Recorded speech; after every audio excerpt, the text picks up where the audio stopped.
Só abrir aqui o chat, ver se alguém tem alguma coisa específica para a gente combinar aqui como é que a gente vai fazer. Nós vamos, por enquanto, deixar os microfones e câmeras desligadas, mas depois, no final, eu gostaria de um pouco de interatividade, e é muito bom poder ver com quem a gente está falando. Então, depois, quem quiser ligar a câmera, e aí o microfone aberto à medida que vierem as perguntas, tá? A ideia é a gente poder fazer um bate-papo mesmo, para conversar um pouco sobre cuidados paliativos, e eu vou trazer alguns conceitos aí. Tudo bem? Podemos começar? Ok. Joia. Bom,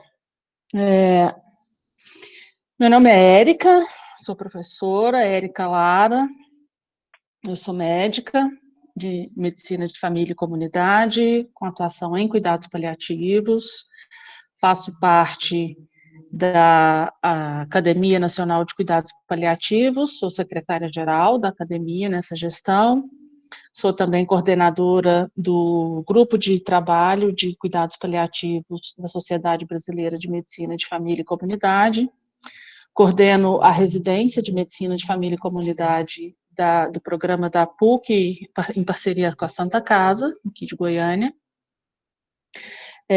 Sou médica da Secretaria Municipal de Saúde, faço atendimento, estou no front, né, estou na frente de atendimento, e sou professora do curso de Medicina da PUC Goiás. Então, é um prazer ter vocês aqui. Eu vou compartilhar a minha tela e vamos ver se dá tudo certo aí para vocês, ok? A gente começar aqui a apresentação. Vou pegar aqui meu...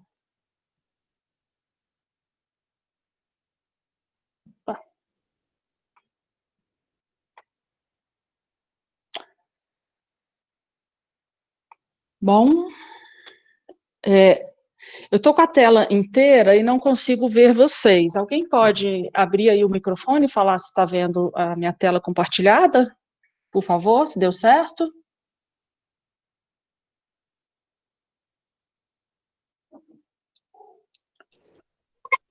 Professora, a gente está vendo a sua tela, assim, a gente está vendo o Google Meet. Ah, tá, ainda não compartilhou, então. Deixa eu ver Ainda aqui. não tem os slides, professora. Tá. Deixa eu ver o que aconteceu.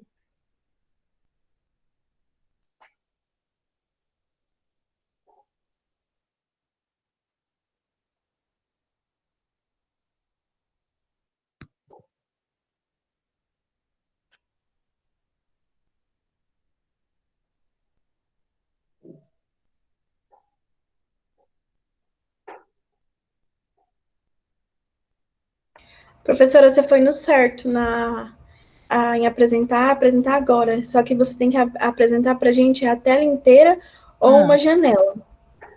Pois é o que eu estou tentando aqui. Aí a janela você escolhe que está o seu slide aberto. Vou deixar ele aberto. Ele já está aberto. Aqui. Acho que agora vai. Deu? Agora Sim, viu? agora a gente consegue... Pode colocar no modo apresentação. Pronto. Agora vai. Perfeito. Beleza. Bom, então, é isso, gente. Eu fiz a minha apresentação, tá aqui. Não sei se essa barrinha sai daqui. Só ocultar. Isso.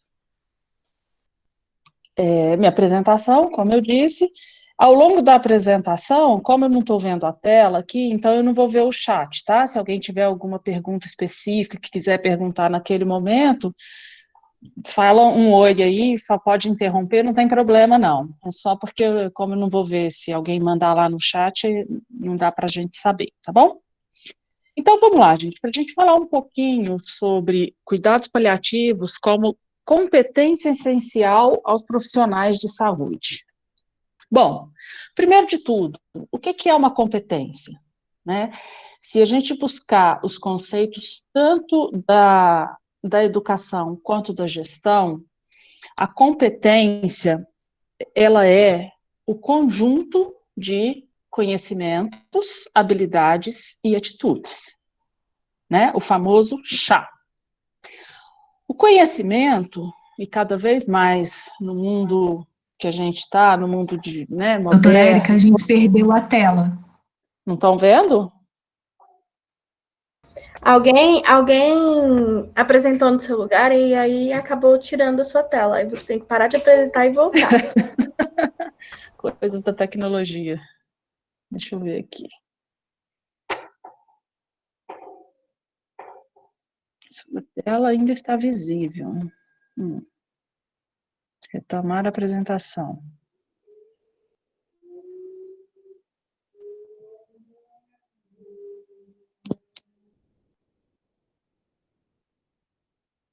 Acho que essa janelinha aqui. Vamos lá. Pegou de novo? Entrou? Sim. Então vamos lá. Ok, segundo slide, vocês estão vendo? Entrou em um slide que está escrito o que é uma competência? Sim, eu estou conseguindo ver. É porque tem que procurar, tem duas delas, tem que clicar na que está tendo a apresentação. Uma vai ficar ela falando e a outra é a apresentação dela que está passando. Vamos esperar todo mundo dar o ok aí. Tá ok, professor. Tá ok? Então, vamos lá. Voltando, né? O que é, então, uma competência? É isso, é o conjunto de conhecimentos, habilidades e atitudes. Então, no mundo de hoje, cada vez mais, não basta só conhecer, não basta só saber alguma coisa, né? O campo do saber é onde a gente tem os conceitos, os métodos, as teorias, o conhecimento técnico em si. É preciso, para além do conhecimento, desenvolver tanto habilidades quanto atitudes. Se a gente entender que habilidade é não só o saber, mas é o saber fazer, então é você desenvolver a capacidade de usar aqueles conhecimentos e produzir alguma coisa de valor, produzir algum resultado de valor. Isso se torna uma habilidade. E as atitudes literalmente saber ser, né, fazer alguma coisa, ter uma atitude, né, então está no campo das relações, do campo do emocional, do equilíbrio emocional, das reações, dos comportamentos. Aquilo que é muito técnico, muito tático, a gente chama de hard skills, atualmente, e aquilo que é do campo dessas habilidades e atitudes relacionais, comportamentais e emocionais, a gente chama de soft skills. Cada vez mais, tanto no mercado de trabalho, seja qual for a área de atuação, o mercado busca por profissionais, então, que consigam agregar tanto os conhecimentos, quanto habilidades, quanto atitudes. Vocês já ouviram, na minha área, né, na área médica, assim, de vez em quando a gente encontra um colega grosseiro, que trata mal as pessoas, mas é conhecido por ser muito bom tecnicamente. Esse médico é um cavalo, mas ele é muito bom, ou ele opera muito bem, ou ele sabe muito. Bom, isso não vai ser mais o suficiente, gente. Isso já não é o suficiente, mas cada vez mais o mundo vai exigir que as pessoas tenham também habilidades de se relacionar, tenham também atitudes adequadas em seu relacionamento. E tudo isso que eu estou falando tem muito a ver, então, com as competências educacionais e com as competências voltadas para cuidados paliativos. Porque em cuidados paliativos, a gente vai ter uma quebra de paradigmas, uma quebra de maneira de se entender o cuidar, que na verdade ele é muito relacionado hoje ao curar, e que é preciso, então, que a gente caminhe por essas soft skills para dar conta e para fazer algo adequadamente. Então, esse conceito da competência, ele é muito, muito, muito importante. E aí, dentro dessas competências, né, a gente vai ter a derivação, né, todas as competências necessárias para se formar, ou se dizer, ou atuar em cuidados paliativos, em vários campos aí. Cuidado paliativo é algo que a gente não faz sozinho, né? Você sempre vai precisar de uma equipe multiprofissional. Então, sim, é preciso aprender a atuar em equipe e atender em conjunto, porque faz parte dessas competências. Tudo bem? Bom, bem, então a gente falou o que é competência e o que é a competência, o que é cuidado paliativo. Se alguém quiser discutir aí um pouquinho, abrir o microfone, fique à vontade, mas se eu não estiver errada, vocês vão perceber que, geralmente, quando a gente fala em cuidados paliativos, para uma grande parcela das pessoas, isso está associado a parei de fazer, suspendi tratamentos, não faço mais nada, abri mão do paciente. De uma forma geral, cuidados paliativos foi associado a essas atitudes, né, entre aspas, erroneamente associado, onde se pensa que cuidados paliativos é quando você não tem mais nada a fazer, e aí só, entre aspas, só faz cuidado paliativo.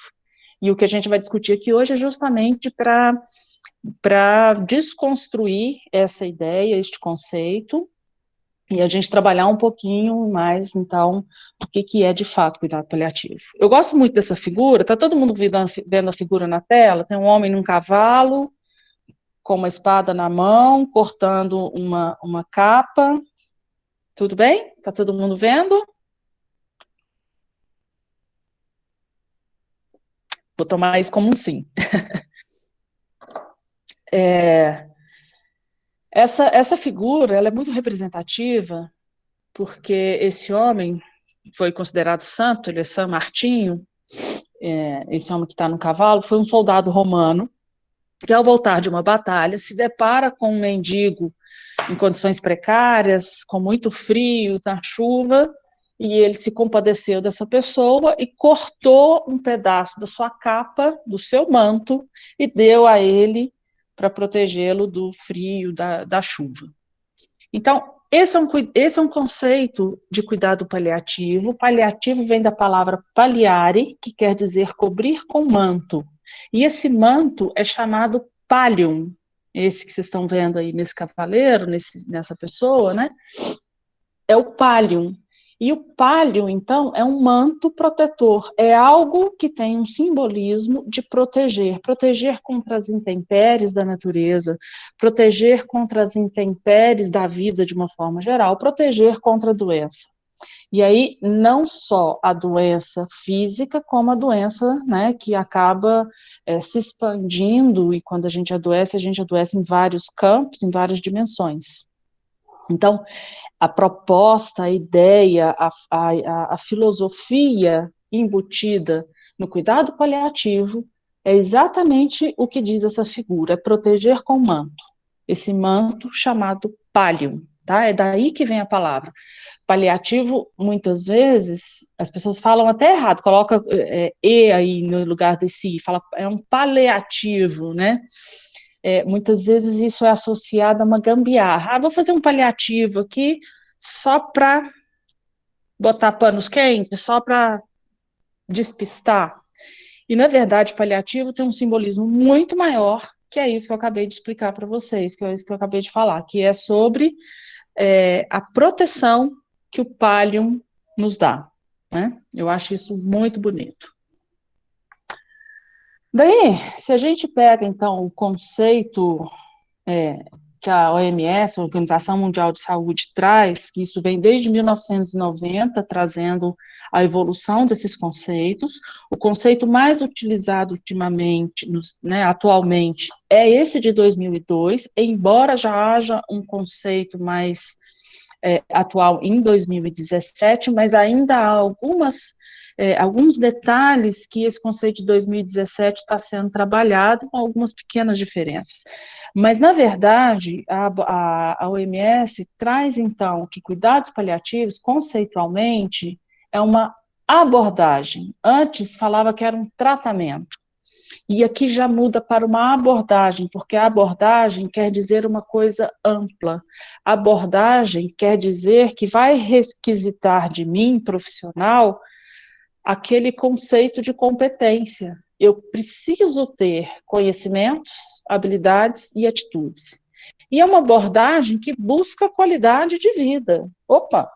Mas isso muita coisa busca, mas isso é o que todo mundo quer, né? Todo mundo, em qualquer área da saúde, ou enfim, quer uma abordagem que melhore a qualidade de vida.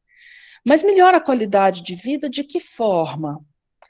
Diante de uma doença ameaçadora da vida, essa abordagem vai procurar prevenir, através, então, da prevenção e alívio do sofrimento. E aí vem um outro detalhe, que é extremamente profundo e importante, porque o sofrimento também é algo muito amplo, também é multidimensional, também é algo que vai para além do físico, para além de uma doença, para além de um agente etiológico que causa uma determinada doença, né? Vamos fazer a correspondência do que nós estamos passando hoje no mundo, né? A saúde planetária. O que a pandemia nos trouxe? Nos trouxe um grande sofrimento, uma grande carga que é muito além do que somente a carga física, a causa, né, a parte orgânica do que o vírus pode nos causar.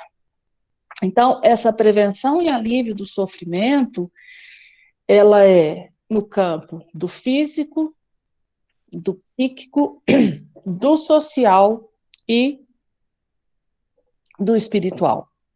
Essas são as nossas 4 dimensões enquanto humanos. Todo mundo tem isso. Todo mundo é feito dessas dimensões. Se a gente adoece na dimensão física, o que a gente pode manifestar diante de uma doença ameaçadora da vida, de uma doença que provavelmente vai levar aquela pessoa à morte? A gente pode ter uma série de sintomas. A gente pode ter dor, dispneia, náuseas, vômitos, insônia, obstrução intestinal, enfim, né, caquexia.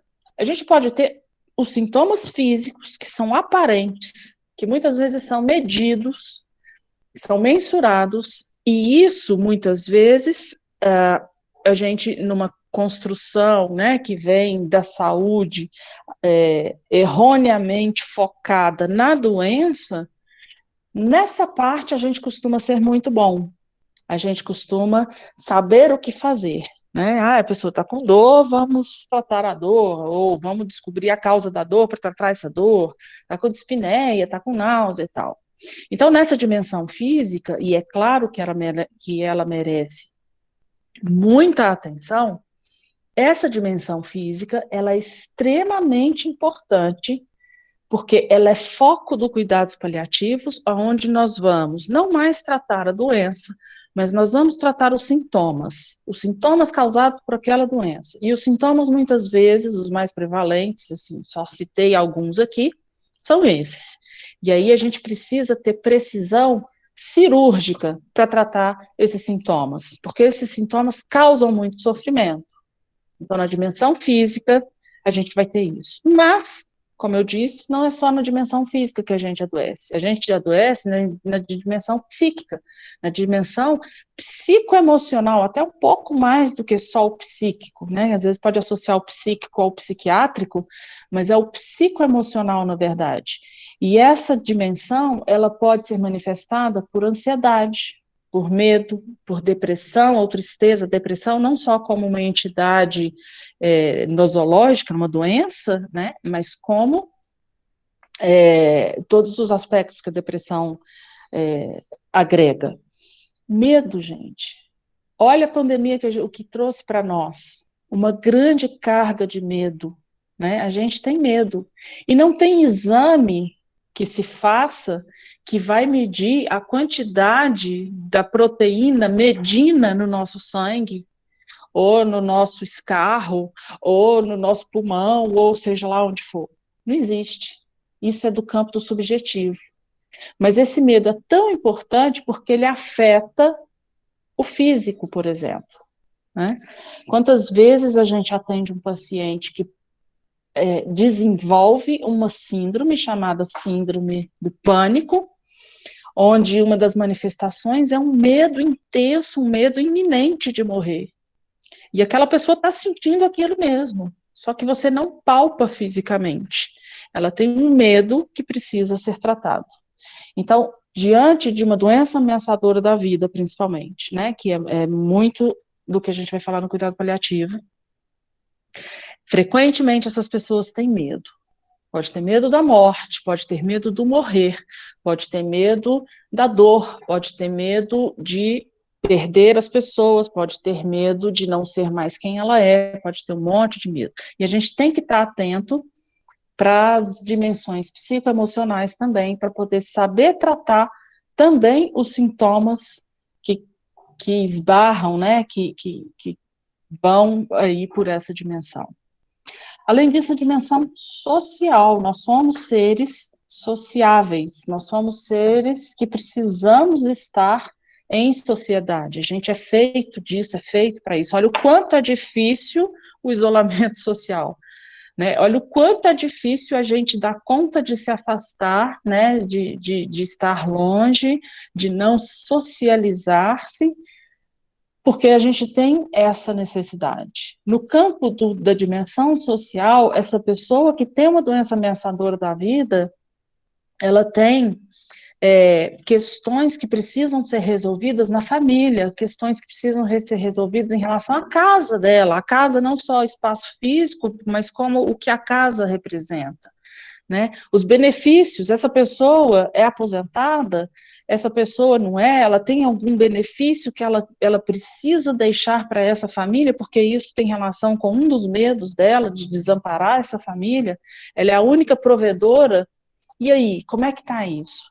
A gente, como equipe de saúde, precisa estar atento se essa pessoa, seu fulano, o senhor era aposentado? Seu fulano, o senhor contribuiu com o INSS? Seu fulano, o senhor tem, quais são suas fontes de renda?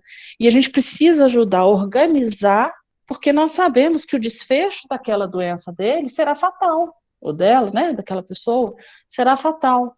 Então a gente precisa utilizar esse tempo que a gente tem para dar acolhimento, para dar sustentação à dimensão social dessa pessoa. Além disso, não só, né, numa questão muito prática, que eu dei exemplo aqui, mas também no quanto essa pessoa se reconhece, ou na verdade, perde o autorreconhecimento de quem ela é, e isso é do seu social, né? Ela se perde de si.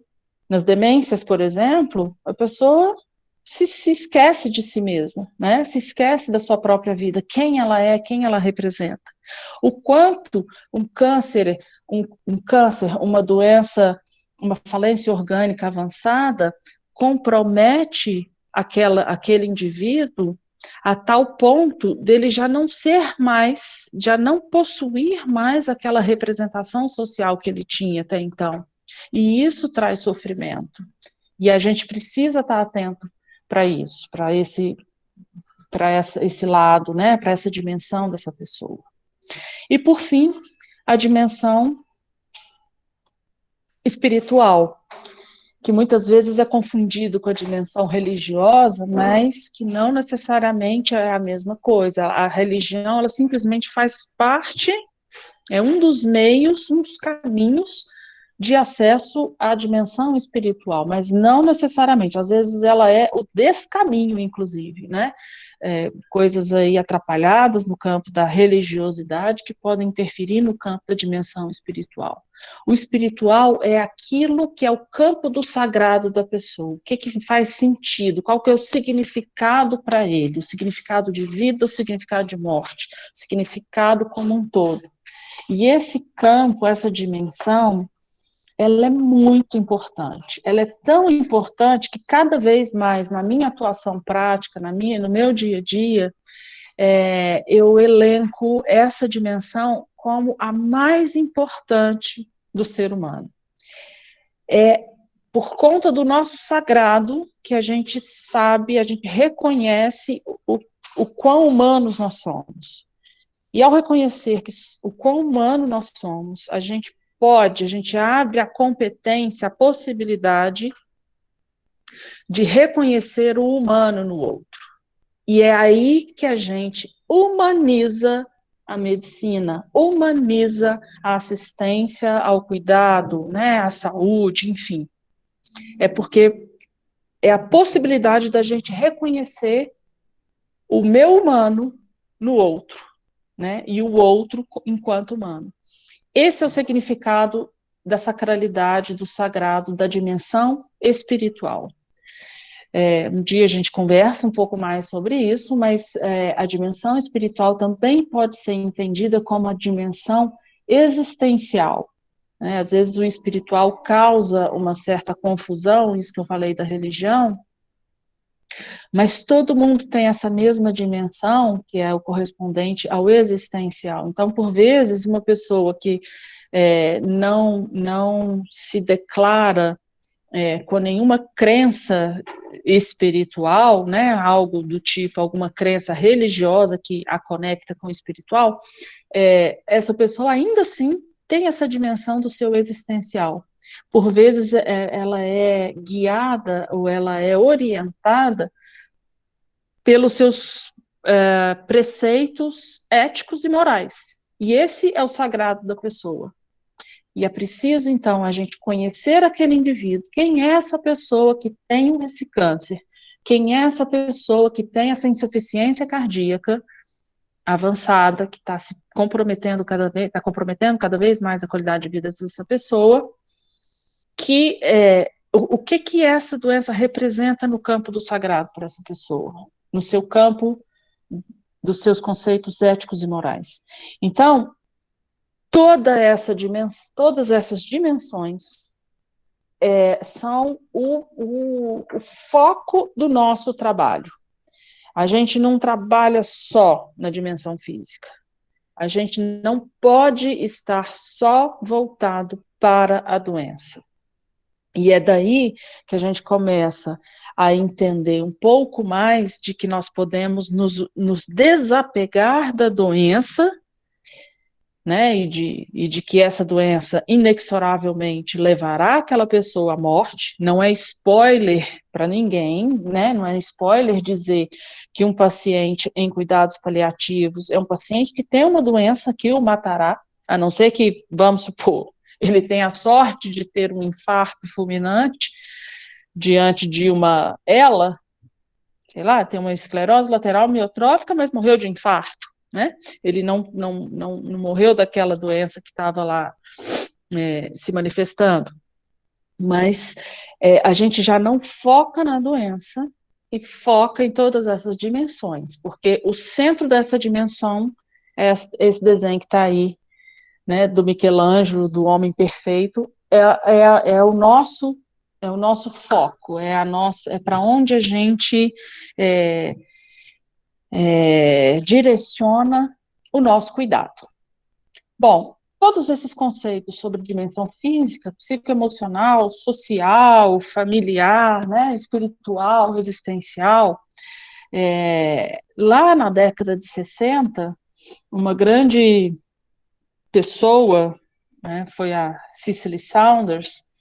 Ela é uma das idealizadoras do movimento hospice moderno. Ela, em conjunto com a Elizabeth Kubler-Ross, elas difundiram e fizeram, né, alavancaram cuidados paliativos ao longo do mundo.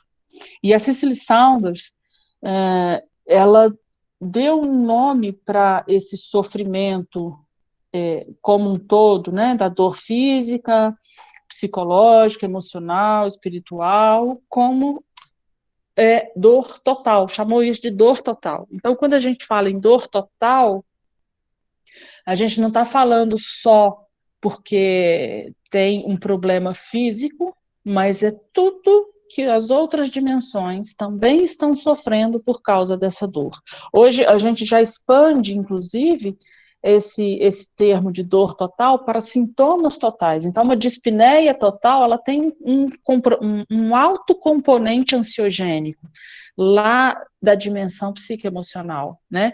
É uma dispneia que está por trás tem muito mais coisa por trás dessa dispneia, não é só por uma dificuldade respiratória, porque tem uma diminuição da expansibilidade torácica, ou porque tem uma baixa saturação, ou porque tem, enfim, quais forem os mecanismos desencadeadores aí da dispneia. Ela tem muito mais coisa, então a gente chama isso de sintoma total.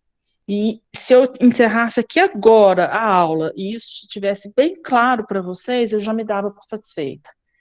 Esse é o principal foco, essa é a principal questão filosófica que precisa ser introjetada para quem faz ou quem quer fazer cuidados paliativos. A gente precisa, como eu disse, desapegar da doença e apegar-se ao doente. Apegar-se àquela pessoa que tem uma doença.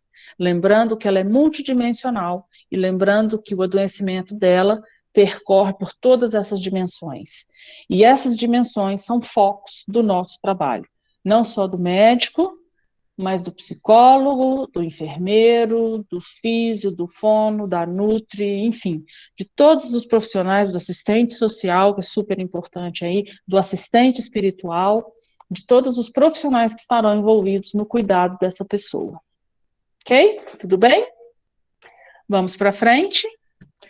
E aí, então, trazendo um pouquinho dessa teoria de como é que foi, né, esse desenvolvimento dos cuidados paliativos, lá na década de 60, que eu falei que foi o aparecimento maior, e aí essa definição, esse gráfico, ele é da OMS, assim, da data que a OMS conceituou em 1990, a primeira vez, cuidados paliativos, onde falava que era um tratamento, e esse tratamento entrava, né, o cuidado paliativo, não sei se vocês conseguem ver meu cursor mexendo aqui na tela, entrava a partir de um momento em que o tratamento modificador da doença, ou seja, o tratamento curativo, não resolvia mais, não entrava em falências, não tem, o tratamento curativo não trouxe mais benefícios, e é aí que vem aquela ideia, não tem mais o que fazer.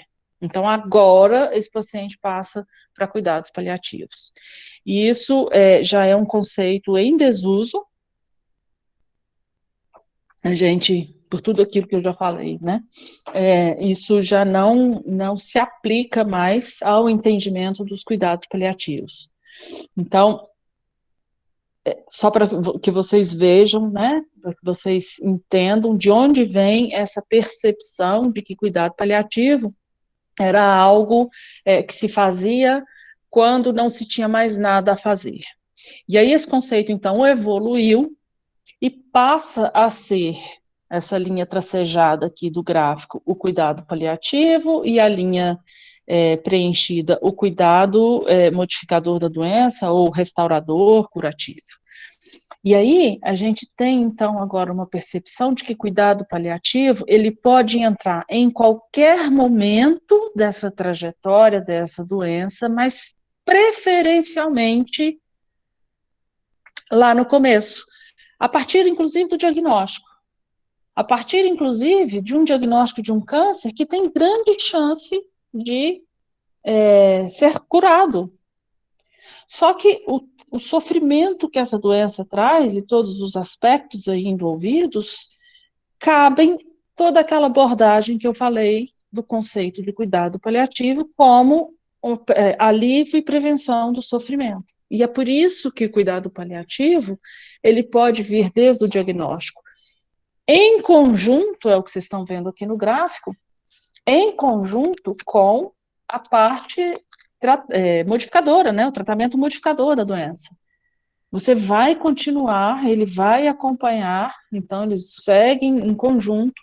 Só que essa doença, e aí a gente tem pelo menos 3 grandes classes de trajetórias de doença que serão elegíveis para cuidados paliativos, tornarão o paciente elegível a cuidado paliativo, que são as doenças oncológicas, né, os cânceres, as doenças das falências orgânicas, das insuficiências orgânicas, então, uma insuficiência cardíaca, uma insuficiência renal, uma insuficiência hepática, uma insuficiência respiratória, né, DPOC é a grande doença aí nessa classe, doenças neurológicas degenerativas, são doenças, são condições que elegerão esse paciente para cuidados paliativos. E a terceira classe, né, eu falei, oncológica, falências orgânicas, e a terceira classe, que são as demências e fragilidades. E as demências e fragilidades, elas têm uma correspondência, uma proximidade muito grande com a própria senilidade.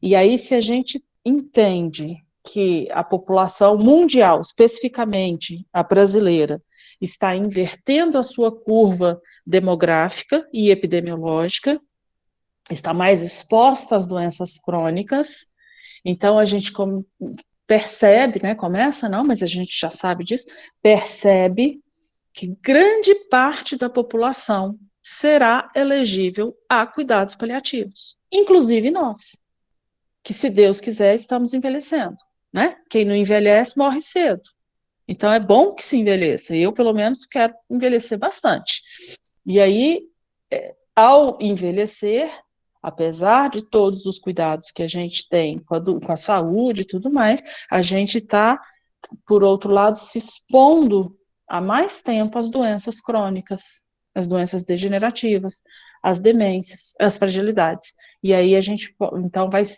ser foco, né, vai ser uma necessidade de cuidado paliativo para nós. Então, esse gráfico que está aí na tela é o gráfico que representa, uma das maneiras de se representar hoje a intenção e o tratamento e a abordagem do cuidado paliativo em conjunto com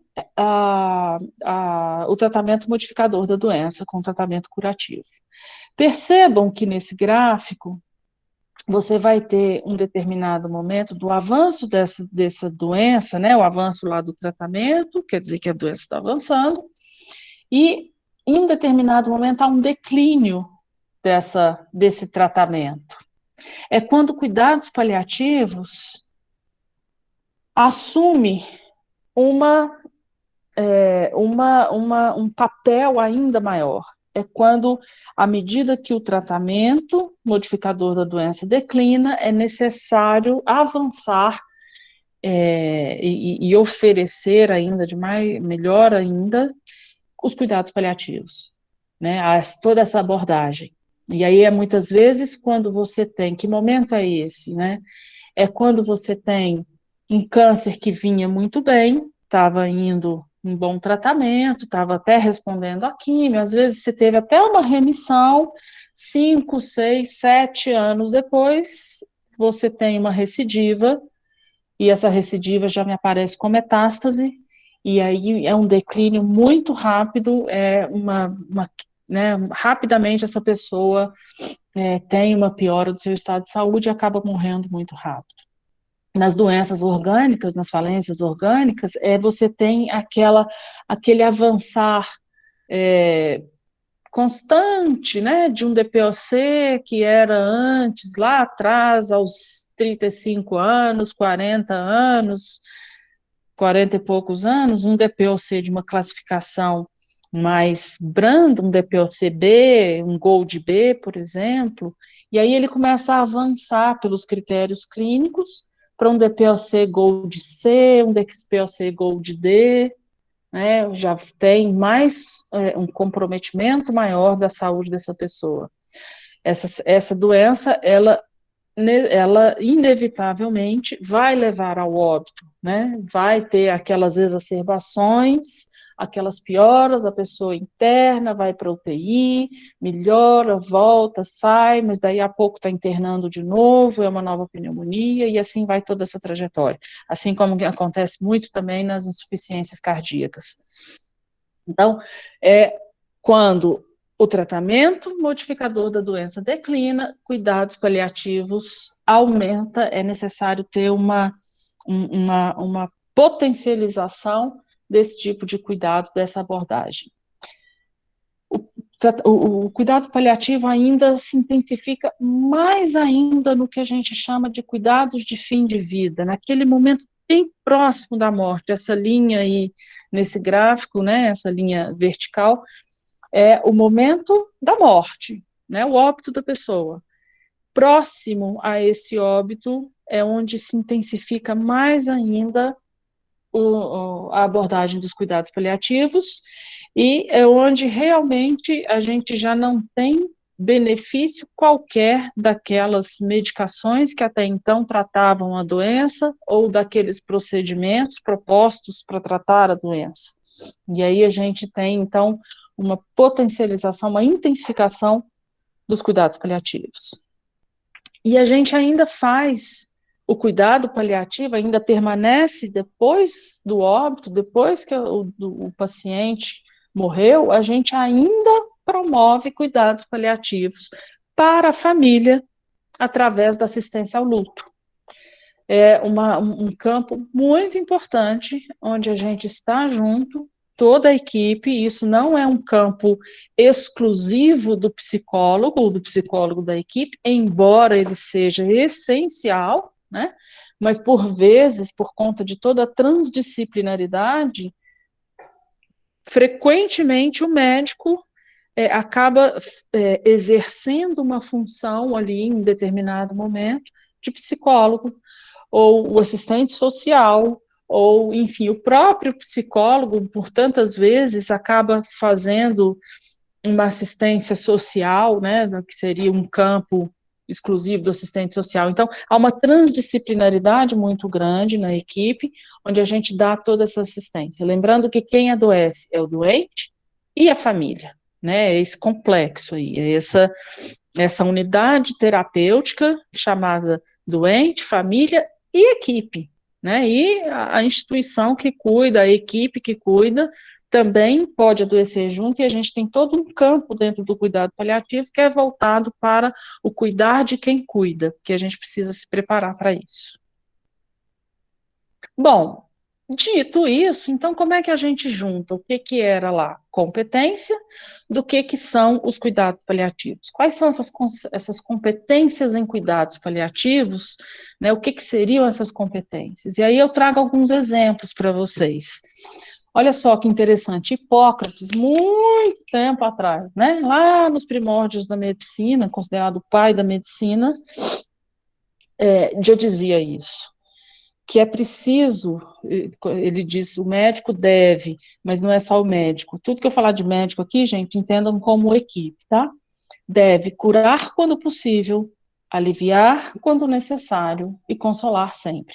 Por vezes vocês veem essa frase sendo atribuída ao Adib Jatene, doutor Adib Jatene, que de fato ele deve ter utilizado, assim como eu estou utilizando aqui, mas essa frase, ela é muito mais antiga, ela representa muito mais coisa, há muito tempo, e que é a sustentação da medicina que muitas vezes se perdeu, né, e focou muito no curar, a partir do avanço das tecnologias. A gente começou a desenvolver uma síndrome de Deus, né, achar que pode tudo, que consegue impedir a morte em todos os momentos, e que é dono da vida, e aí a gente focou muito no curar e se esqueceu do cuidar. Mas eu gosto muito dessa frase para sempre nos voltar, né, lá na nossa essência, nos fazermos voltarmos à nossa essência e discutir isso, né, que a gente deve cuidar e consolar sempre. Esses exemplos que estão aqui na tela, tem autorização das famílias para poder mostrar essas fotos, são algumas fotos, mas se vocês acompanharem o meu cursor aqui, esse paciente foi um paciente que fazia parte, ele estava internado na época no home care que eu trabalhava, eu não cheguei a cuidar dele, era uma outra equipe, Foi quando eu estava entrando, mas me chamou muita atenção a condição desse paciente, que esse paciente aqui, ele era um senhor idoso, vocês estão vendo, com comprometimentos de diabetes, comprometimentos vasculares, e que foi biamputado, né? Ele teve as pernas amputadas. O único membro funcional desse paciente, que é o braço, a mão dele, está amarrado junto ao leito, porque supostamente era para ele não se machucar. E isso tem um simbolismo muito forte, muito pesado aí, porque quem que está machucando quem? Que proposta terapêutica é essa que eu preciso amarrar uma pessoa à cama, gente? O que que isso quer dizer no curar, no cuidar e no consolar? O que que isso quer dizer quando esse paciente, ele flutuava, né, seus momentos lá de delírio e de consciência, e quando ele tomava consciência, ele dizia, por que cortaram minhas pernas? E aí ninguém da equipe dava conta de responder isso. Essa, muitas vezes, é a medicina, ou é a saúde, é a assistência que a gente tem promovido ainda, né, que a gente tem proposto ainda, porque é uma saúde, é uma assistência focada na doença. A sua doença faz com que você tenha um problema vascular e não está levando sangue para suas pernas, e você vai ter uma gangrena, uma necrose, e aí nós vamos ter que cortar suas pernas. Tudo bem, isso de fato é um tratamento. Mas antes de qualquer coisa, isso precisa fazer conexão com o campo do sagrado da pessoa. Faz sentido para ela? Quem é esse indivíduo que precisa, com a sua, com seu poder de decisão sobre a sua própria vida, sobre a sua própria condição de saúde? É ele quem vai me dizer se faz sentido. Doutor, eu entendi. E eu entendi que se eu não cortar as minhas pernas, eu vou morrer, porque esse negócio vai apodrecer e eu vou acabar morrendo mesmo. Mas eu quero morrer com as minhas pernas no lugar. Eu quero tê-las aqui comigo. Eu não me importo mais de morrer. E a gente tem que estar apto, tem que desenvolver competências de abrir escuta para dar conta de ouvir isso, acolher isso desse paciente. E se esse for de fato o caminho, a gente peitar junto com esse paciente. Isso não é omissão de socorro.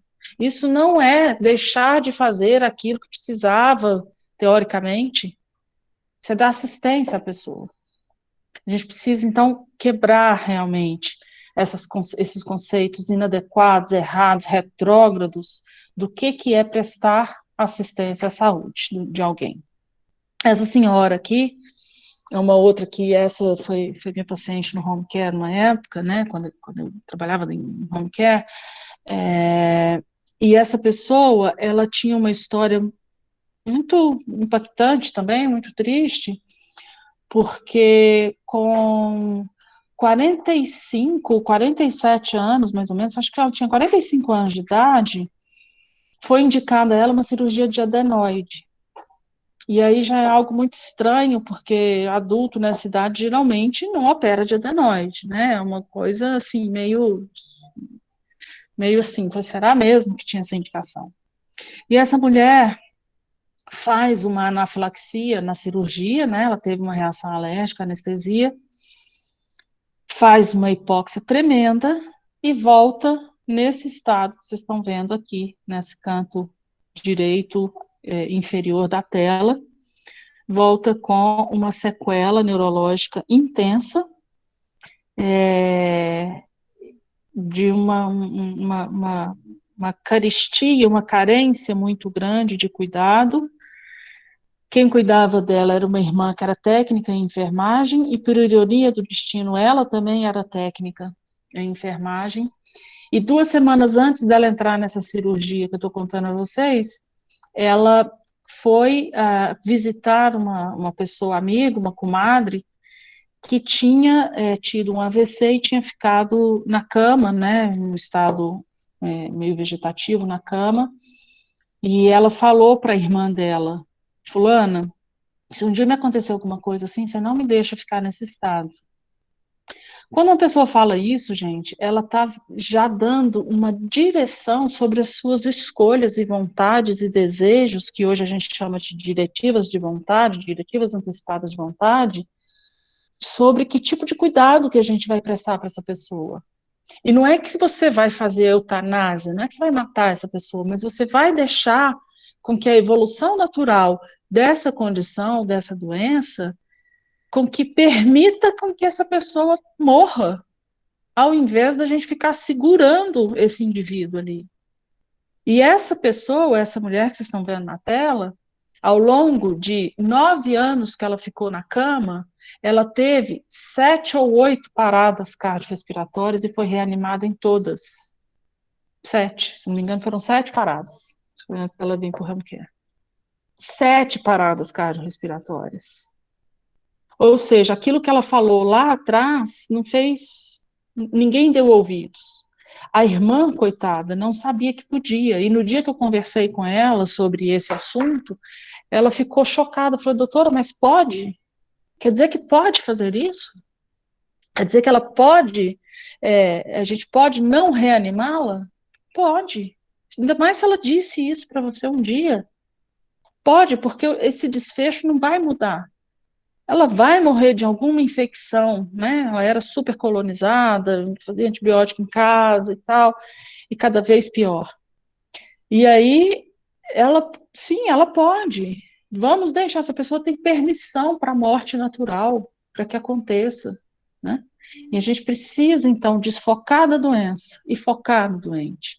Entender que essa doença, em algum momento, ela vai realmente levar esse paciente. E não nos cabe a nós impedirmos, de uma maneira erroneamente dita como heróica, né? Na verdade, são procedimentos e condutas fúteis que só prolongam o sofrimento. E isso hoje também é considerado antiético, depois a gente fala um pouco disso. Esse outro paciente aqui, de cima, que está sondado, tem uma traqueostomia, tem um curativo aqui em cima dessa clavícula que nunca cicatrizou, ele teve um câncer de cabeça e pescoço, e essa cicatriz que vocês estão vendo aqui foi uma cicatriz para rodar o retalho e trazer aqui para a região, né, na época da cirurgia. Esse paciente veio para assistência domiciliar depois de 1 ano de internação hospitalar. E depois de 1 ano de internação hospitalar, por conta desse câncer, de um tratamento, ele estava muito sofrido, muito debilitado. Ele não falava, porque tinha metade da língua, né, foi retirada, mas ele se comunicava, ele era consciente, se comunicava por escrita, por mímicas. E aí, quando eu fiz a admissão dele na assistência domiciliar, eu perguntei para ele, seu fulano, o que eu posso fazer pelo senhor? Primeira coisa que ele falou eu não quero voltar mais para o hospital. Ele escreveu isso para mim, eu não volto mais para o hospital. E quando um paciente como esse, em estágio avançado, ele tinha metástase, em estágio avançado, diz, eu não quero voltar para o hospital, ele está te falando o seguinte, eu quero morrer em casa, se vira. Eu não quero mais voltar para o hospital. E esse paciente passou 1 ano no hospital. E num dos motivos dele ter se prolongado tanto tempo no hospital foi que um dia, quando ele foi fazer uma tomografia para controle ou tratamento do câncer, enfim, ele fez um AVC dentro do tomógrafo. E aí estendeu mais um bom tempo a hospitalização dele. E ele já tinha entendido de que ele estava em fase final de vida. E está tudo certo. O negócio é a gente dar conta de lidar com isso, né? Nós, profissionais de saúde. E aí, quando ele falou isso para mim, eu perguntei para ele, falei, se eu estou entendendo o que o senhor está me falando, o senhor quer dizer que não vai voltar para o hospital. O senhor sabe que o senhor tem uma doença grave, né, em avanço, e a gente vai fazer de tudo para cuidar do senhor aqui, mas pode ser que em algum momento eu não consiga controlar tudo que eu preciso em casa, e eu precisaria te levar para o hospital. Ele falou, não, eu quero morrer em casa. Aí eu chamei a família e conversei isso com eles, e eles estavam de acordo. Pois não? Alguém quer falar? Só abriu aí sem querer, né? E aí eu chamei a família e eles estavam de acordo. E aí a gente fez toda uma abordagem de cuidados para esse paciente, e eu trago essa história porque tem uma coisa que me marcou muito no cuidado com esse paciente, que foi um dia que, depois de muito tempo, ele já estava controlado dos sintomas, ele já não tinha dor, já não estava mais, né, não tinha, a gente estava bem paliado. Eu perguntei para ele assim, o que eu posso fazer pelo senhor hoje, no dia lá da minha visita? Ele mexeu a boca e falou assim, eu quero café. E aí as meninas, né, da equipe, a fono estava lá, a físio estava junto, elas olharam para mim com o olho arregalado assim, e falaram assim, e agora? Eu falei, e agora que nós vamos dar café para ele? E a gente vai sentar ele aqui e vai deixar o aspirador ligado para impedir, né, a aspiração, e a gente vai dar um café para ele, sim. Eu falei, doutora, mas ele pode broncoaspirar. Eu falei, minha filha, ele está morrendo, broncoaspirar é o menor dos problemas dele agora. Nós vamos dar conta. E aí, nesse dia, eu pedi, né, a pessoa lá da casa que fizesse um café, enrolei uma gaze, né, fiz uma bonequinha num palitinho, um abaixador de língua, molhei esse abaixador de língua no café, exprimi, e eu, a médica dele, isso é muito simbólico, pus na boca dele e ele chupou esse café igual picolé. E aí ele abriu um sorriso, achando bom. O filho estava de um lado, começou a chorar, eu do outro comecei a chorar, de emoção, porque o filho fala assim, tem 1 ano que eu não vejo meu pai sorrir.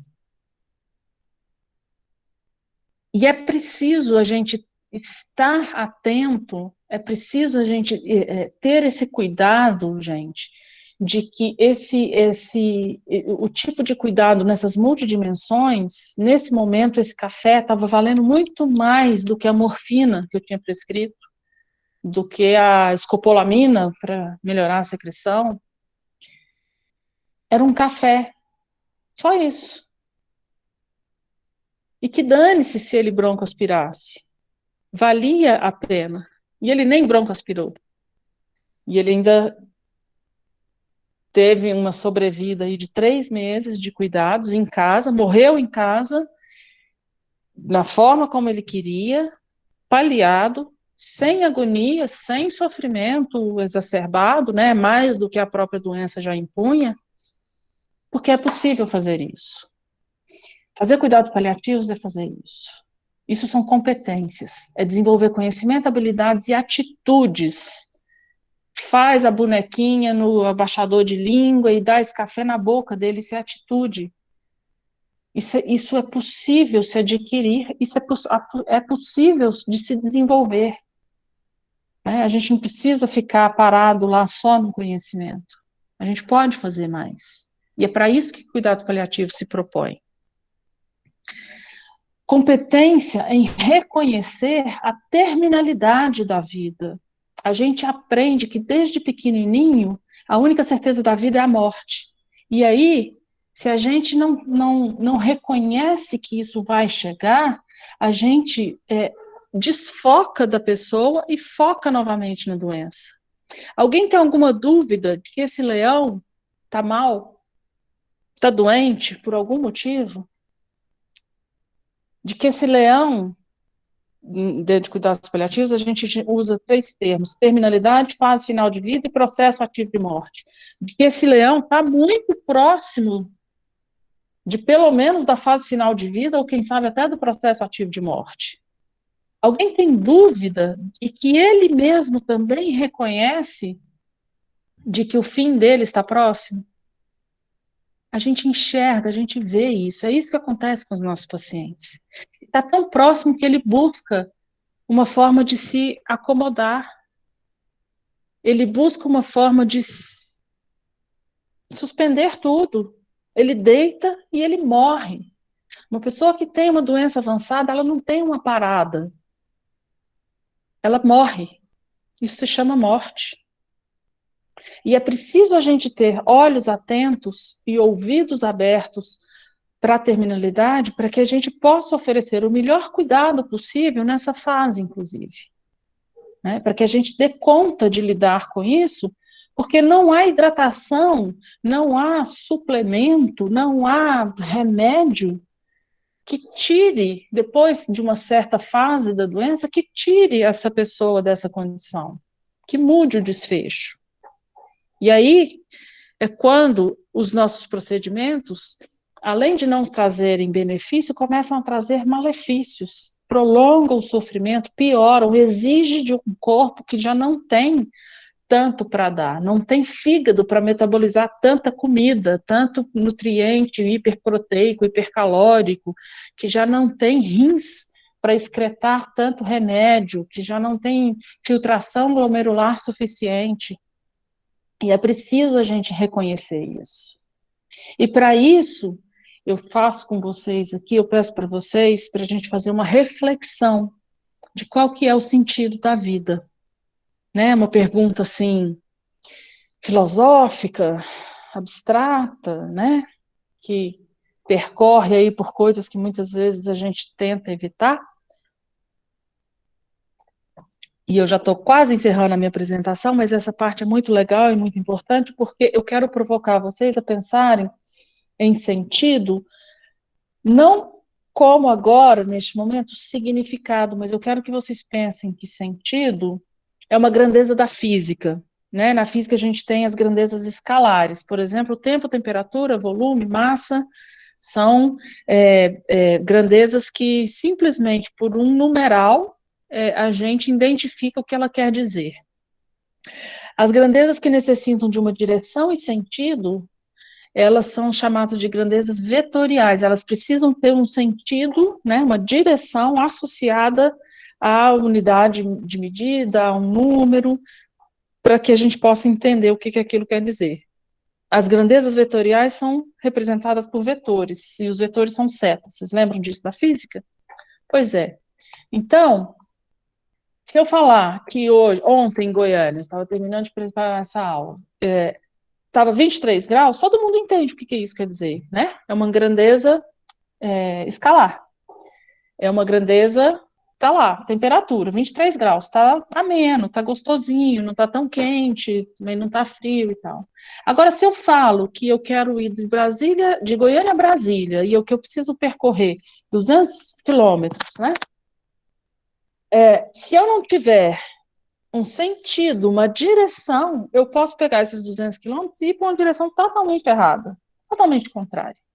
Então, eu preciso de uma direção, eu preciso pegar um sentido de onde eu estou, um sentido nordeste, norte-nordeste, para poder chegar até Brasília. E é isso que eu quero trazer sobre o sentido do sentido. Então, neste sentido, qual é o sentido da vida? Pensem. Qual é a direção da vida? Alguém quer falar? Quer abrir o microfone? Qual a direção da vida? Qual o sentido?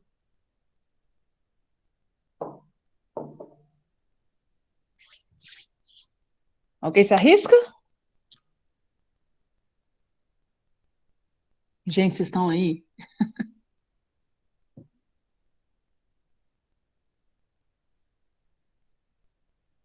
Bom? O sentido da vida, gente, é único. O sentido da vida é a morte. Ela tem sentido único. A gente nasce e a gente morre. E se é assim, o que será que valida a vida, então? O que será... Esse negócio não sai daqui. O que será que dá validade, dá valor? De que vale a vida? É justamente por sabermos que o sentido da vida é a morte. É justamente... Opa, parece que parou aqui. Travou aqui. É justamente por isso... Opa, agora foi. É por sabermos que um dia vamos morrer, é isso que valida a vida. É termos a consciência da terminalidade, reconhecer aquela terminalidade lá, termos consciência dela, é isso que faz com que possamos dar valor à vida. E isso é muito importante. E a gente precisa conversar sobre isso, a gente precisa aprender sobre isso, a gente precisa validar aquela questão que o paciente, quando ele quer falar de morte, a gente está pronto para escutar. Ou a gente convidar o paciente para falar sobre a sua própria morte e terminalidade, a gente está pronto para falar. Porque, em geral, o que a gente faz? A gente foge. A gente diz para o paciente, não fala, o que é isso? Não fala isso não, isso atrai, bate na madeira. Ou o paciente, ou a família, né, quando o vô, a avó começa a falar sobre morte e tal, fala, para, mamãe, para, vó, para, não sei o quê, para com isso. E é preciso falar, é preciso, porque isso valida a vida, isso dá sentido à vida. É extremamente importante, isso faz parte das nossas competências. Quem passa por esse evento, né, quem passa pelo nascimento, quem tem todo um ciclo de vida para percorrer, quem necessariamente passará pela morte. Não tem como a gente fugir disso. É algo que a gente já sabe que vai acontecer. E, portanto, a gente precisa não banalizar, mas a gente precisa naturalizar e humanizar a morte tanto quanto a gente busca fazer isso com o nascimento. Para que a gente possa fazer com que, neste intervalo de vida, de tempo que a gente chama vida, isso vale a pena, isso tenha sentido, isso seja de significado para alguém, para aquela pessoa. É muito importante a gente entender isso. Isso é campo dos nossos cuidados paliativos, isso é campo da gente de atendimento. E para finalizar, a mensagem que eu quero deixar, que é um livro que chama Bilhete de Plataforma. Essa mensagem diz o seguinte, existe um bilhete para viagens de trem, hoje já nem tanto isso, mas antigamente que se usava muito, mas um bilhete que é chamado bilhete de plataforma, que permite com que o acompanhante, aquela pessoa que não vai viajar, com que aquele acompanhante acesse a plataforma junto com o viajante para poder se despedir, para poder botar a bagagem dele lá dentro do vagão, para poder entrar e, enfim, se despedir, né? A ideia é que a gente possa carregar os bilhetes de plataformas dos nossos pacientes nos nossos bolsos de jalecos e estar junto com eles nessa plataforma, até o final, até essa viagem final que é dele, até esse trem partir, que é da história, da trajetória, da biografia desta pessoa. Mas a gente está lá, está junto, estamos com você, estamos juntos até o final, vamos te dar suporte, vamos carregar a mala, vamos carregar essa bagagem, vou te acomodar nesse trem aí, nessa poltrona, nessa viagem, para você ir o mais confortável possível. Essa é a proposta de cuidados paliativos.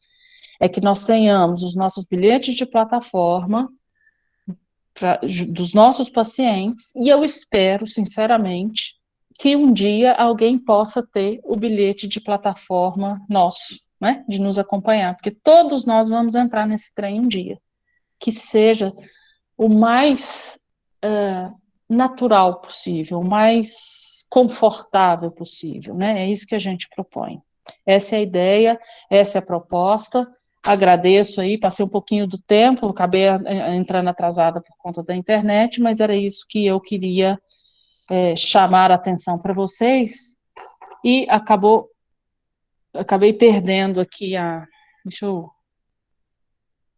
perdendo o convite.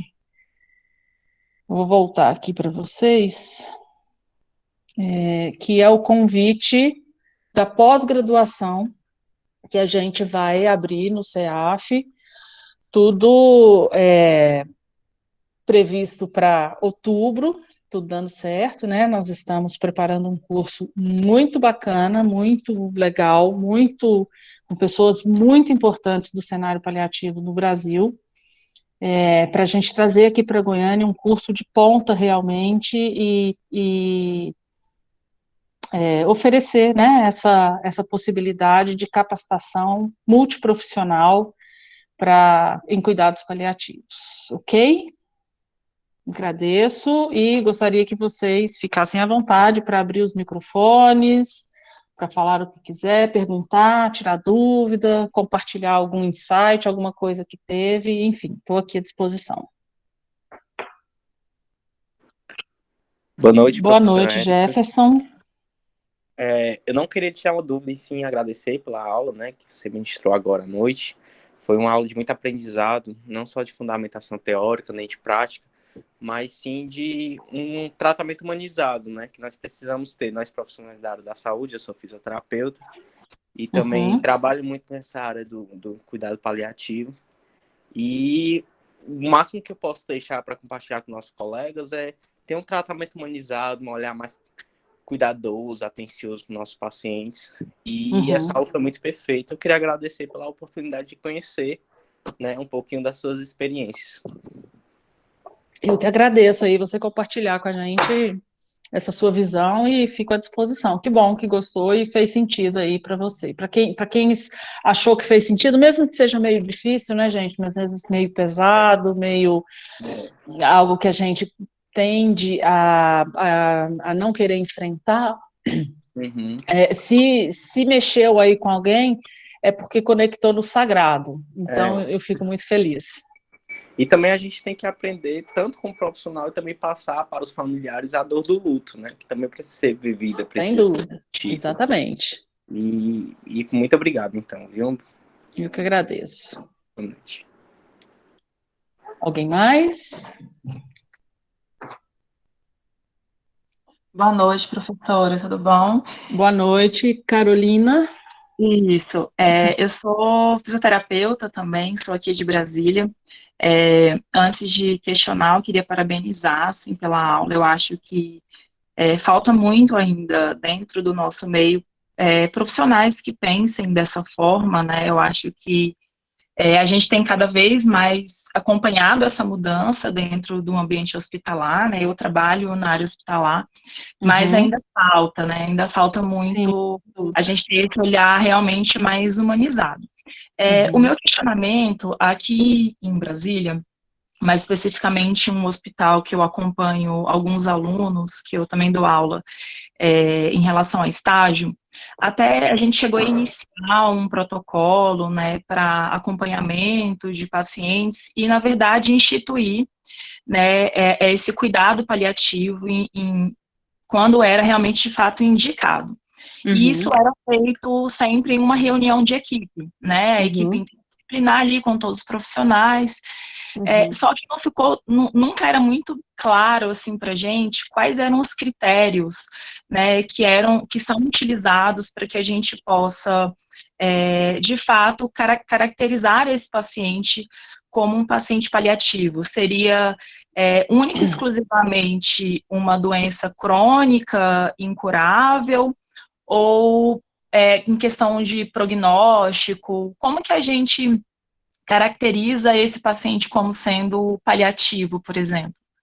Olha, Carolina, essa é um questionamento muito frequente, porque isso é justamente o contrário do que a gente acaba passando por todo o nosso tempo de formação na faculdade. A gente não vê isso, né, em qualquer que seja das áreas. A gente não aprende. Então, a formação do cuidado paliativo, ela precisa vir muito antes, inclusive, eu advogo por isso e sou uma das defensoras de que a gente precisa trazer cuidados paliativos lá para as graduações das áreas de saúde, para poder ter essa mudança de paradigma mesmo. Mas algumas ferramentas nos ajudam muito a identificar o paciente elegível para cuidados paliativos. Uma dessas ferramentas que a gente costuma trabalhar bastante chama SPICT, que é justamente uma ferramenta de suporte e cuidado paliativo, né, de identificação dessas pessoas. E aí ela traz três campos onde você vai procurar por indicadores gerais de saúde. Então, tem algumas questões que essa pessoa está declinando, e será que a gente não está percebendo? Quer ver uma coisa, por exemplo? Teve alguma internação, ou quantas internações não programadas no último ano essa pessoa teve? Porque, de repente, ela está piorando, né, por uma condição de base. Ela passa a maior parte do tempo deitada ou sentada na cadeira, né? Isso são critérios clínicos palpáveis, que não só o SPIC te traz, como várias outras ferramentas, né, inclusive ferramentas de funcionalidade e de prognóstico, para a gente poder conseguir enxergar melhor. E aí tem uma série de critérios que a gente pode estar atento e que nos ajudam. Em relação a instituir cuidados paliativos numa instituição, né? Vamos ter o serviço de cuidados paliativos.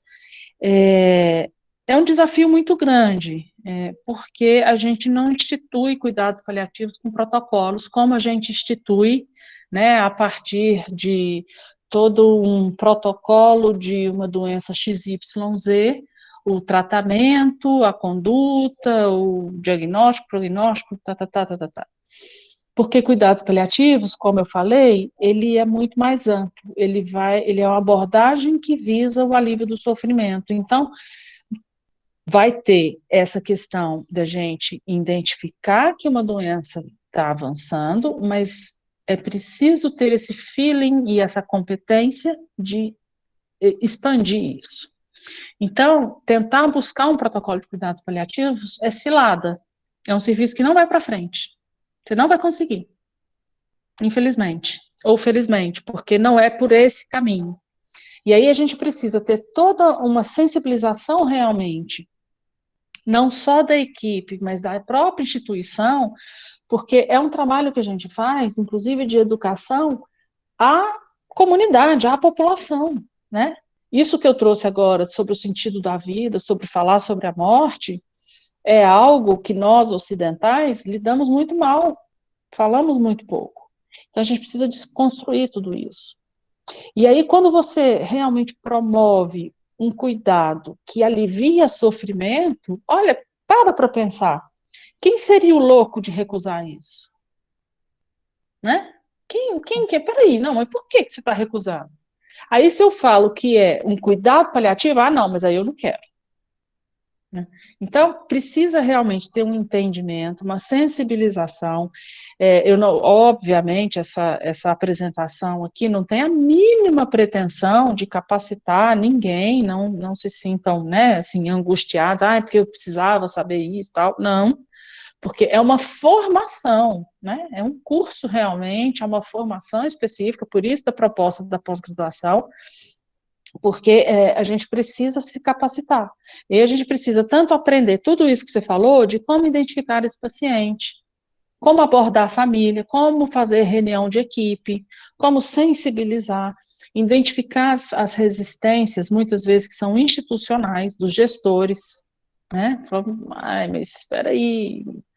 Então, tudo isso faz parte da formação em cuidados paliativos, ela é muito mais ampla mesmo, e por isso que ela tem que ser multiprofissional.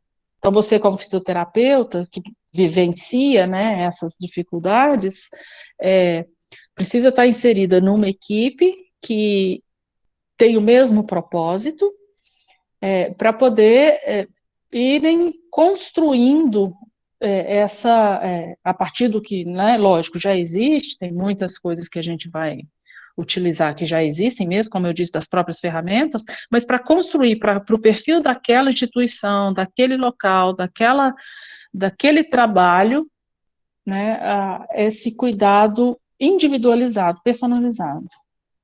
Tá?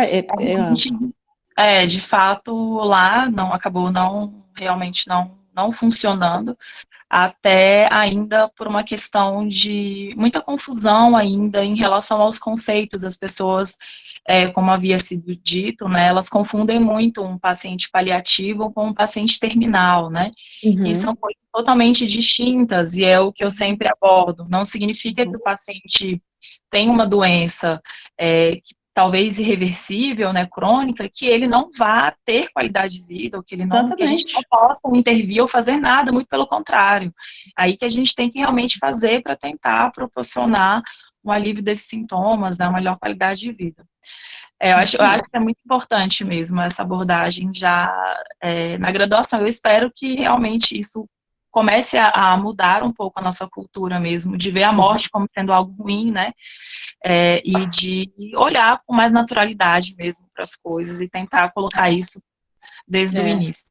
Obrigada, viu, Eu que professora? agradeço. Isso que você traz é muito importante mesmo, porque se a gente não mudar na formação e com a mudança do perfil epidemiodemográfico da população, cada vez mais nós, profissionais de saúde, vamos estar expostos a esse tipo de paciente que a gente não vai saber tratar.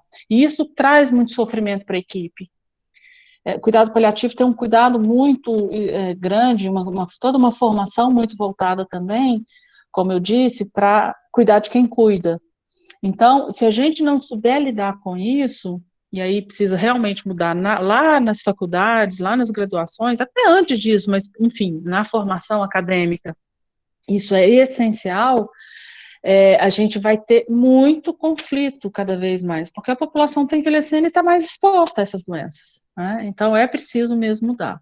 E você vê que em momento nenhum da minha fala, da minha aula aqui, eu falei, como você reforçou, que o paciente é terminal. O paciente não é terminal, assim como ele não é paliativo.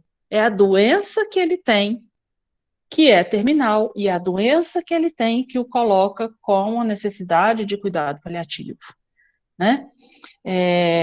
Quem já passou pela experiência da morte, com alguém querido, alguém amado, com familiares, sabe que aquela pessoa pode ter morrido, mas ela está dentro de você. Ela não terminou. Ela não é terminal. Então, desmistificar, desconstruir, inclusive esse conceito de que é um paciente terminal. Não, por favor, ele não é terminal. Igual a gente não fala mais, né?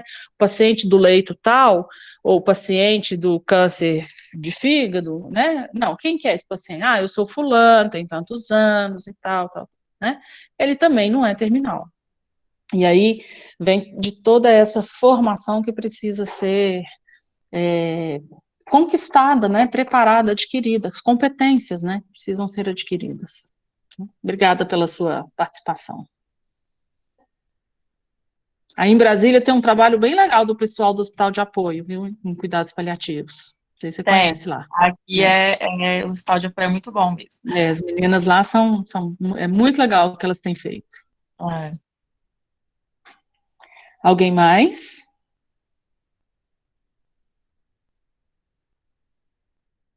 Estou vendo aqui os relatos no chat. Muito obrigada pelos parabéns. Muito obrigada pelo compartilhamento aqui. Algumas angústias, né? Acho que não estou pronta para pensar, para falar sobre isso, mas faz parte, né? Para enfrentar. Faz parte mesmo, é isso, gente. Esse primeiro impacto, assim, é justamente para nos chacoalhar, né? Nos sacudir e vermos que a gente precisa a gente que se propõe a mexer com saúde, né, a trabalhar na área da saúde, a gente precisa ter uma competência maior, né, precisa virar a página e ir lá para o capítulo 3, 4, 50 do livro da vida, porque é inevitável e a gente precisa sair dessa proposta puramente curativa, né, de assistência médica, enfim, médica saúde como um todo. Alguém mais? Fala um pouco sobre a participação da comunidade nesse processo dos cuidados paliativos. Tá bem, a Vera perguntou aqui. Quem lida com cuidados paliativos já está até um pouco mais acostumado, a gente tem percebido um crescimento de um movimento mundial que se chama de comunidades compassivas, isso é um deles, né, não é lógico que cuidado paliativo na comunidade não se resume a isso, mas comunidades compassivas é uma ideia que a gente tem trazido e trabalhado, inclusive eu tenho levado isso em parceria aqui com a própria professora Vera, que fez essa pergunta aqui agora, e a irmã Joana, que também está aqui nessa sala de aula, a gente tem proposto um trabalho de trabalhar as comunidades, né, a região específica lá da região noroeste de Goiânia, onde a gente ajuda, ensina, empodera, né, capacita, ajuda as pessoas, não é bem uma capacitação, mas autoriza, vamos dizer assim, as pessoas a cuidarem dos seus, a cuidarem dos seus familiares, a cuidarem dos seus entes queridos, a cuidarem dos seus vizinhos, que por vezes não têm família, a cuidar dos seus amigos. Isso é uma coisa muito interessante, porque não é que é para tirar a responsabilidade da parte da assistência à saúde, mas é essa questão de dividir decisões, de compartilhar decisões e de possibilitar daquele que cuida e daquele que é cuidado a ter um fechamento, né, durante toda essa fase da terminalidade, fase final de vida, a fazer um fechamento de alta ou de grande conexão com o sagrado. As pessoas começam a perceber o sentido e que aquilo faz sentido. Então, frequentemente, é muito legal de se ver, é muito bonito de se ver, frequentemente, famílias que cuidam dos seus que estão adoecidos, eles têm uma aproximação, eles liberam perdões, eles promovem perdões, resgates que, por vezes, estavam trazendo conflitos, às vezes até mesmo intergeracionais, né, nas famílias. E aí, a gente ajudar com que essas pessoas se corresponsabilizem pelos seus, tem por trás de tudo isso uma possibilidade de promover esse tipo de fechamento, né, que é muito importante. Então, além de, né, assim, não ser uma coisa que fica uma exclusividade do sistema de saúde, seja ele público ou privado, é algo que a gente pode dizer para aquela pessoa lá da família, que fala, olha, tá tudo bem você dar um banho nele, não precisa da técnica de enfermagem para fazer isso. Tá tudo bem você trocar uma fralda, tá tudo bem você dar comida na boca, tá tudo certo você estar junto, tá tudo certo você fazer uma massagem, passar um hidratante, conversar, e isso vai trazendo uma aproximação maravilhosa, gente. É muito bonito de se ver, é muito bom poder fazer isso. Então, esse trabalho, é lógico, ele é muito mais extenso do que isso que eu estou dizendo, mas é só para poder dar uma noção do que é, da gente poder ter a comunidade aliada, né, ter a sociedade, de uma forma geral, aliada aos cuidados. Mais uma vez, pensando que é uma tendência de crescimento, né, de necessidade, por conta da mudança do perfil epidemiológico e demográfico da população. Acho que é isso, né, Vera?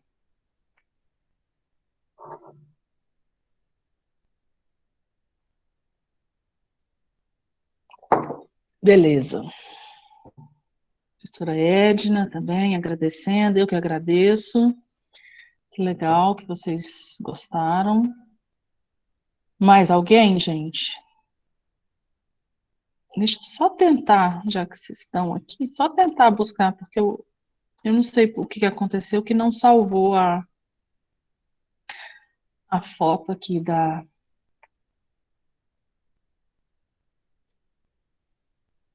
do curso de pós-graduação. É só.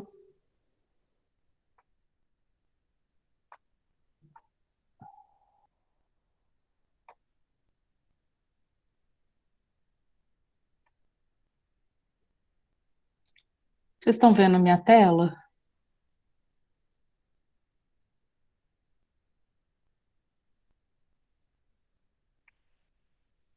Dá para ver aqui, não?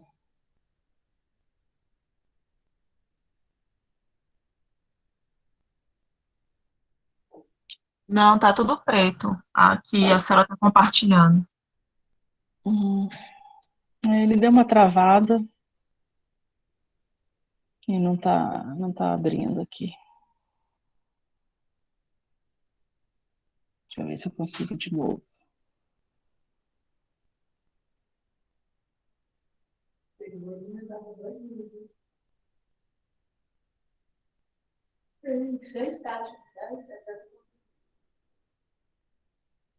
E agora, abriu?